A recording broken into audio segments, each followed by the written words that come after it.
మీరు కొంతసేపు హోల్డ్లో ఉండండి, మళ్ళీ మిమ్మల్ని తీసుకుంటాను. Thank you very much for the participating. And Pothula Balakotaiah గారితో మనం మాట్లాడదాం, అమరావతి బహుజన సమితి. నమస్తే అండి బాలకోటయ్య గారు. బాలకోటయ్య గారు, ఎట్టకేలకు జనవరి కల్లా క్వాంటమ్ వ్యాలీ సేవలు ప్రారంభోత్సవానికి శ్రీకారం చుట్టుకున్నాయి. అన్న పని చేసి చూపిస్తున్నారు. మరి దీనికి ఎటువంటి సన్నాహాలు చేస్తున్నారు? జనవరి నాటికి 2 క్వాంటమ్ కంప్యూటర్లు ఏర్పాటు ఏ విధంగా జరగబోతోంది? శ్రీదేవి గారు నమస్తే. నమస్తే. 9 వీక్షకులకి అలాగే డిబేట్ లో ఉన్న పెద్దలకి మిత్రులందరికీ కూడా నమస్కారాలు. శ్రీదేవి గారు, ఈ రాష్ట్రం కానీ ఈ దేశం కానీ ఒక మాటను అంగీకరించాలి. అమరావతి రాజధాని అంటే, లేదా ఆంధ్రప్రదేశ్ రాజధాని అమరావతి అంటే దేశంలో ఒక మహానగరం మాత్రమే కాదు, దేశానికే ఒక మహానగరం. అమరావతి యొక్క అభివృద్ధి లేదా అమరావతి నగర సౌభాగ్యం అంత గొప్పగా ఉండబోతుంది. అందుకే మరో ఆసియా కాబోతోంది. నేను ఎందుకంటున్నానంటే ఏ రాష్ట్రంలో ఏ రాజధానికి లేని భూనిధి అమరావతికి ఉంది. ఇప్పటికే దాదాపు 50,000 ఎకరాలు ప్రభుత్వ ఆస్తిగా రాజధానికి ఉంది. ఏ పరిశ్రమ రావాలన్నా, ఏ ప్రగతి సాధించాలన్నా, ఏ సంస్థ పెట్టాలన్నా ముందు భూమి కావాలి. ఆ భూమి ప్రభుత్వం దగ్గర ఉండాలి. రైతుల దగ్గర నుంచి భూములు తీసుకొని ఒక పరిశ్రమ పెట్టాలంటే దానికి సంబంధించిన శతాధిక సమస్యలు రైతుల నుంచి వస్తాయి, ప్రజల నుంచి వస్తాయి. రెండో అంశం ఏంటంటే, ఒక మాట మీరు వినాలండి, మీ ద్వారా కూడా రాష్ట్ర ప్రజలు వినాలి. మీరు గెలీలీ అనే పేరు విన్నారా శ్రీదేవి గారు? అంటే భూమి గుండ్రంగా ఉందని చెప్పిన శాస్త్రవేత్త గెలీలీ. ఆనాడు మతాధిక శక్తులు లేదా ఛాందసవాదులందరూ కూడా భూమి బల్లపరుపుగా ఉంటే ఈ గెలీలీ అనేవాడు భూమి గుండ్రంగా ఉంది అని అంటున్నాడని అతని చెవుల్లో శేషం పోశాడు. అది చరిత్ర. భూమి గుండ్రంగా ఉంది, భూమి తన చుట్టూ తాను తిరుగుతుంది, తన చుట్టూ తాను తిరుగుతూ సూర్యుడి చుట్టూ తిరుగుతుందని చెప్పిన ఒక సత్యానికి ఆయన ఆ విధంగా చేశారు. అలాగనే రాజధాని అమరావతి ఈ దేశం గర్వించదగే రాజధానిగా మారుతుందని దానికి పెట్టిన శరలు అన్నీ ఇన్ని కావు. ఎన్నోసార్లు ఉద్యమ కాలంలో చెప్పాం, రాష్ట్ర పౌరులుగా చెప్పాం, రాజధానిని రాజకీయాలతో ముడిపెట్టి చూడమాకండి అని. రాజధాని అంటే గుండెకాయ, గుండె నుండే రక్తనాళాలకు రక్త ప్రసరణ జరుగుతుంది. ఆయా జిల్లాలు కానీ, నియోజకవర్గాలు కానీ, గ్రామాలు కానీ అభివృద్ధి చెందుతాయి. మీరు ఒక మాట అన్నారు, ఈ రాష్ట్రంలో ఒక నిరుద్యోగి కానీ ఉపాధి అవకాశాల కోసం తెలంగాణ వెళ్ళాలంటే ముందు ఎక్కడికి వెళ్తాడు శ్రీదేవి గారు? హైదరాబాద్ వెళ్తాడు. కర్ణాటక వెళ్ళాలంటే ఎక్కడికి వెళ్తాడు? బెంగళూరు వెళ్తాడు. మద్రాసు వెళ్ళాలంటే ఎక్కడికి వెళ్తాడు? చెన్నై వెళ్తాడు. మహారాష్ట్ర వెళ్ళాలంటే బాంబే వెళ్తాడు. ఏ నగరాలకే ఎందుకు వెళ్ళాలి? ఆ రాష్ట్రంలో ఉన్న మారుమూల జిల్లాలకు వెళ్ళొచ్చు కదా. అంటే రాజధాని అంటే ఆర్థిక పుష్టి అని అర్థం, రాజధాని అంటే నాడీ కేంద్రం అని అర్థం, రాజధాని అంటే పరిపాలన సౌభాగ్యం అని అర్థం, రాజధాని అంటే నుదుటిలో పెట్టుకునే కుంకుమ బొట్టు అని అర్థం.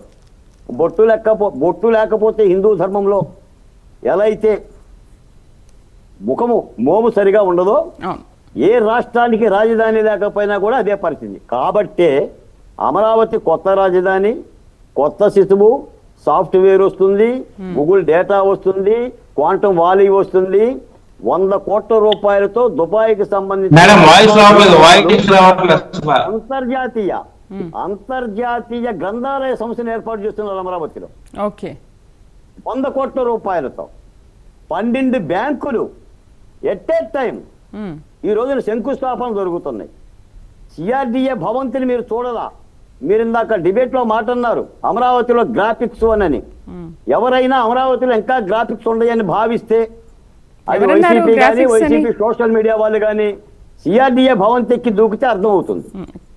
బాలకోటయ్య గారు, ఎవరన్నారు గ్రాఫిక్స్ లో మీరు చూపిస్తున్నారని? ఎవరన్నారు? ఇప్పుడు అదే గ్రాఫిక్స్ ఏం జరుగుతోంది? ఆ గ్రాఫిక్స్ లో రియాలిటీ కనిపిస్తుందా, లేకపోతే అదే గ్రాఫిక్స్ ని చూపిస్తున్నారా? ఆ గ్రాఫిక్స్ ని నిజం చేసి చూపిస్తున్నారు ఇప్పుడు మీరు. గత 5 ఏళ్ళు గర్భశోకం అదే కదా. రోజా గారు ఏమన్నారు? లేదా వైసీపీ మంత్రులు ఏమన్నారు? అదొక శ్మశానం, అదొక గ్రాఫిక్స్, అదొక ఎడారి, అదొక కమ్మలది, అదొక చంద్రబాబు నాయుడు గారి బెనామీలది, దోసేశారు, దాసేశారు, పంచేశారు. ఇది కదా వాళ్ళు రాజధానికి చెప్పిన భాష్యం. వెరసి అదే రాజధానిలో మళ్ళీ జగన్మోహన్ రెడ్డి గారు ఉన్నారు. విచిత్రం ఏంటంటే ఆయన ఉన్న రాజధానిలోనే, తాడేపల్లిలోనే. అంటే అభివృద్ధిని ఆకాంక్షించాలి, రాజధాని క్షేమాన్ని కోరుకోవాలి, రాజధాని ద్వారా అభివృద్ధిని వికేంద్రీకరించుకోవాలి. పరిపాలన కేంద్రీకృతం, అభివృద్ధి వికేంద్రీకృతం. పరిపాలన వికేంద్రీకృతం కాదు. మీకు ఒక మాట చెప్తే సందర్భంగా, మేము సచివాలయాల ద్వారా గ్రామ స్వరాజ్యం తెచ్చామని వైసీపీ పార్టీ చెప్తుంది. గ్రామ స్వరాజ్యానికి మూలధాతు మహాత్మా గాంధీ గారు. దేశానికి పట్టుకొమ్మలో గ్రామాలు అని చెప్పింది గాంధీ గారు. మరి జగన్మోహన్ రెడ్డి గారు గాంధీ గారిని కూడా హైజాక్ చేస్తున్నాడు. అంటే అంతకుముందు లేవా సచివాలయాలు, గ్రామ పంచాయతీలు లేవా, గ్రామ పరిపాలన జరగలేదా 75 ఏళ్ళ స్వాతంత్ర భారతదేశంలో? నేను అనేది ఏంటంటే మేడం, ఇప్పుడు ఈ రోజున మేము చెప్తున్నాం, మేము రాజధాని ఉండవాస్తవం చెప్తున్నాం. మనకు ఒక రాజధాని ఉండాలి. ఆ రాజధాని బాగుంటేనే పరిశ్రమలు వస్తాయి, ఉపాధి అవకాశాలు వస్తాయి. మీరు ఇంకో మాట అడిగారు సత్యం గారిని. మీరు ఈ విధంగా ఆధునిక టెక్నాలజీ తెచ్చుకుంటే ఎన్ని వేల ఉద్యోగాలు వస్తాయి? 10,000 ఉద్యోగాలతో సరిపోతుందంటారు. మీకు ఒక మాట చెప్తానండి. ఒక ప్రాజెక్ట్ కట్టి పంటకు నీరిస్తే, నీరు మాత్రమే ఇవ్వం శ్రీదేవి గారు, పంటకు నీరు వెళ్తుంది, నిల్వ చేసిన నీటి ద్వారా విద్యుత్ వస్తుంది, ఆ నీటి ద్వారా త్రాగునీటి సౌకర్యం ఏర్పడుతుంది, ఆ నీటి ద్వారా భూగర్భ జలాలు పెంపొందుతాయి. అలాగనే ఏ పరిశ్రమ వచ్చినా, అది చిన్నదైనా పెద్దదైనా, 100 కోట్లైనా 1000 కోట్లైనా, దాని ఉపవిభాగాలు ఆయా సామాజిక వర్గాలకి, ఆయా ప్రాంతాలకి ఒక ఉపాధి అవకాశంగా మారుతుంది. మీరు కియా ఫ్యాక్టరీ గురించి ఏం చెప్తున్నాం? ఈ రోజున మీరు ఇందాక డిబేట్లో చెప్పారు, విశాఖ గురించి ఏం మాట్లాడుతున్నాం మనం? విశాఖ బుక్ ఎందుకు పెట్టుకున్నాం? ఆ విశాఖ బుక్ ద్వారా ఆ స్థానికంగా ఉన్న ప్రజలకు ఉద్యోగ అవకాశాలు, రాష్ట్రానికి ఆదాయం వస్తుందనే కదా. అంటే ఏదైనా అభివృద్ధి కోణంలోనే చూడాల్సిందే తప్ప రాజకీయ కోణంలో చూసినంత కాలం ఆ రాజకీయాలు అర్థం కావు, అలాంటి పార్టీలు బతికి పట్టలేవు, అలాంటి రాష్ట్రం ముందుకు రాదు. చంద్రబాబు నాయుడు గారు అవకాశాలని సకాలంలో సద్వేగంతో అందిపుచ్చుకునే ఒక టాప్ విజనరీ నాయకుడు. ఈ రోజున హైదరాబాద్ ని అందరూ చేశారు, ఒక చంద్రబాబు నాయుడు గారిని కూడా అన్నాం. నెదురుమల్లి జనార్దన్ రెడ్డి గారు చేయవచ్చు, రాజశేఖర రెడ్డి గారు చేయొచ్చు, చంద్రబాబు నాయుడు గారు చేయొచ్చు. ఒక దశాబ్దాల గమనం ఏ అభివృద్ధి అయినా సరే. కాబట్టి చంద్రబాబు నాయుడు గారు ఈ విజనరీలో కానీ అమరావతి అభివృద్ధిలో కానీ ఉంటుందని చివరిగా చెప్తున్నాను మేడం. రేపో మాపో విశాఖపట్నంలో 14-15 తారీఖున ప్రపంచ వ్యాపితంగా జరుగుతున్న ఒక పారిశ్రామిక సదస్సు జరుగుతుంది. ఆ సదస్సులో ఆంధ్రప్రదేశ్ రూపురేఖలు మారబోతున్నాయని కూడా తెలియజేస్తున్నా. నమస్తే అండి. పాదయాత్ర